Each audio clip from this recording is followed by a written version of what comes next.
தெய்வம் நீ என்று உணர் யூடியூப் சேனல் உங்களை அன்புடன் வரவேற்கிறது.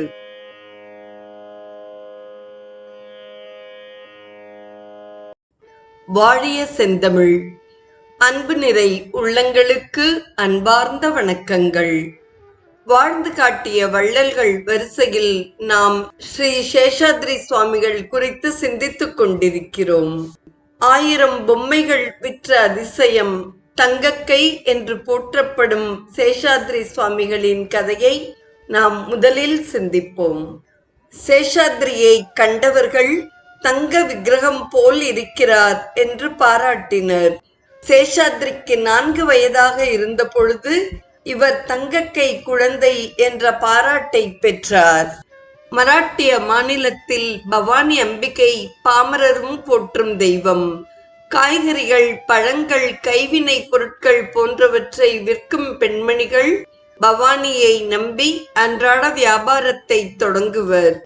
முதல் வியாபாரத்தில் கிடைத்த பணத்தை பவானி என்றபடி கூடையில் போடுவார்கள். பவானி என்பதே போனி என்று தற்காலத்தில் வழங்கி வருகிறது. பவானியாகிய அம்பிகையின் அருளால் தோன்றிய சேஷாத்ரி போனி செய்த நிகழ்ச்சி மிகவும் சுவையானது.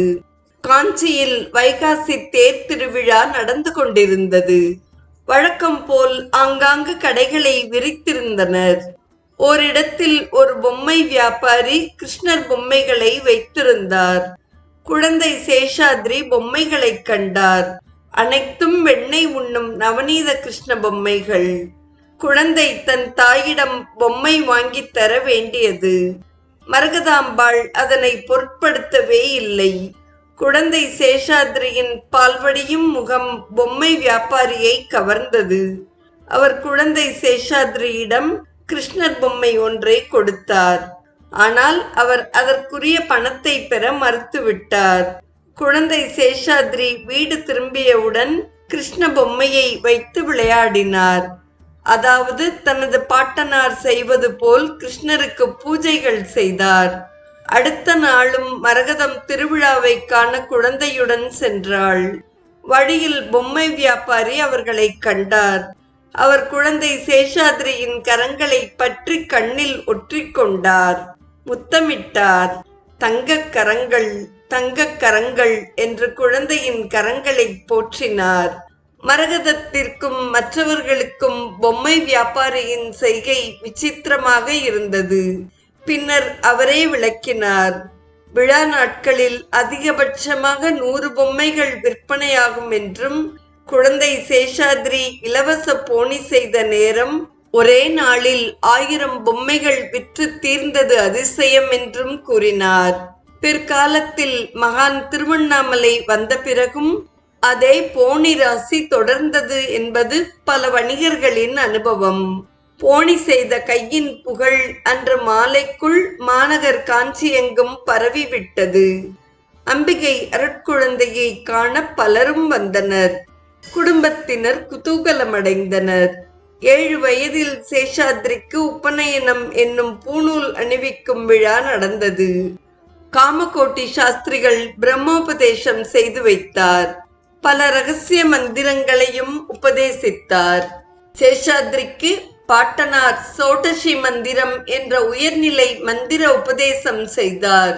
சேஷாத்ரி அம்மந்திரத்தை இடைவிடாது ஜபித்து வந்தார். சக்கரத்தாழ்வார் சன்னதி, காமாட்சி அம்மன் சன்னதி போன்ற இடங்களில் அமர்ந்து மந்திர ஜபம் செய்தார். தனிமையை வேண்டி மயான பூமிக்கு சென்றும் ஜபம் செய்து வந்தார். எண்ணெய் தேய்த்து குளித்தல், முகத்தை க்ஷவரம் செய்தல், இரவில் தூங்குதல் போன்றவற்றை தவிர்த்து ஜபம் செய்து வந்தார். சேஷாத்ரி வங்கீபுரம் ஸ்ரீனிவாச ஐயங்காரின் இல்லத்திற்கு உரிமையுடன் செல்வார். அவர்களின் இல்லத்தில் கிடைக்கும் வடை முதலிய பெருமாள் கோவில் பிரசாதங்களை கேட்டு வாங்கி உண்பார். ஸ்ரீனிவாச ஐயங்காரின் வீட்டு குழந்தைகள் சேஷாத்ரியிடம் அன்பு பாராட்டினர். அவரை கண்டவுடன் நம்ம சேஷு வந்துட்டான் என்று கூறி வரவேற்பார்கள். சேஷாத்ரியும் அவர்களுடன் விளையாடி மகிழ்வார். கடவுளிடம் முழுமையான நம்பிக்கை வைத்த சேஷாத்ரி கண்கண்ட தெய்வமான சூரிய பகவானை வணங்கி மகிழ்வார். வானத்தில் செல்லும் கந்தர்வர் முதலான தேவதைகளின் காட்சி சேஷாத்ரிக்கு நன்கு தெரிந்தது. சேஷாத்ரி தன்னுடைய சித்தப்பாவிற்கு எண்ணெய் தேய்த்து விடுவார். ஒரு நாள் சித்தப்பாவிற்கு எண்ணெய் தேய்க்கையில் ஆகாயத்தை நோக்கினார். சேஷாத்ரி, என்ன பார்க்கிறாய் என்றார் சித்தப்பா. சித்தப்பா, ஆகாயத்தில் கந்தர்வர்கள் கானம் இசைத்து செல்கிறார்கள் என்றார் சேஷாத்ரி. என்ன ராகம் பாடுகிறார்கள் என்று சித்தப்பா சற்று கேலியாக கேட்டார். அருமையான பிலகரி ராகம் பாடி செல்கின்றனர் என்று சேஷாத்ரி பதிலளித்தார். என் கண்ணுக்கு ஒன்றும் தெரியவில்லை, கேட்கவும் இல்லை என்றார் சித்தப்பா. கர்மிகளின் கண்ணுக்கு தேவதைகள் புலப்பட மாட்டார்கள் என்று சேஷாத்ரி விளக்கினார். சேஷாத்ரிக்கு பைத்தியம் முற்றிவிட்டது என்று சித்தப்பா தனக்குள் எண்ணிக்கொண்டார். தொடர்வது தாமல் சாஸ்திரியாருடன் தர்க்கம் என்ற நிகழ்வாகும். சித்தப்பாவானவர் தாமல் பரசுராம சாஸ்திரிகளை கொண்டு சேஷாத்ரிக்கு அறிவுரைகள் கூறச் செய்தார். பரசுராம சாஸ்திரிகள் சேஷாத்ரியிடம் மயான ஜபம் செய்வதை தவிர்க்க வலியுறுத்தினார். பெரும் பண்டிதரான சாஸ்திரிகளிடம் சேஷாத்ரி 3 மணி நேரத்திற்கு மேல் சம்ஸ்கிருதத்தில் தர்க்கம் செய்தார். நைஷ்டிக பிரம்மச்சாரியான தான் மயான பூமியில் ஜபம் செய்யலாம் என்று சேஷாத்ரி வேத சாஸ்திர ஆதாரங்களுடன் வாதம் செய்து வென்றார். ஆனால் அப்படி ஜபிப்பவர்கள் குடும்பத்தினர் வாழும் வீடுகளுக்கு வருவது தகாது என்றார் பரசுராம சாஸ்திரிகள். சரி, கவலை வேண்டாம், நான் வீட்டிற்கு வரமாட்டேன் என்றார் சேஷாத்ரி. அவர் விருப்பமும் அதுதானே. வரதராஜன் மரகதம் தம்பதியருக்கு மற்றும் ஒரு மகன் பிறந்தான். அவனுக்கு நரசிம்மன் என்று பெயர் சூட்டினர். வரதராஜனின் இளவல் ராமசாமியும் காஞ்சியில் வாழ்ந்து வந்தார். ஜோதிடராக விளங்கிய ராமசுவாமிக்கு குழந்தைகள் இல்லை. அதனால் ராமசுவாமி வரதராஜனின் 2வது மகனும் சேஷாத்ரியின் தம்பியுமான நரசிம்மனை தத்து புத்திரனாக எடுத்து வளர்த்தார். ஒரு நாள் காலையில் வழக்கம் போல் தன்னை நமஸ்கரித்த சேஷாத்ரியை அள்ளி எடுத்து அணைத்தபடி கண்ணீர் மல்கினார் வரதராஜன். அதன் பொருள் விளங்காத சேஷாத்ரி திகைத்து நின்றார். சிறிது நேரம் கழித்து அவர் அப்பால் சென்றார். ஆயுட்காலத்தை துல்லியமாக கணிக்கும் ஜோதிடர் வரதராஜன் தன் முடிவையும் அறிந்திருந்தார்.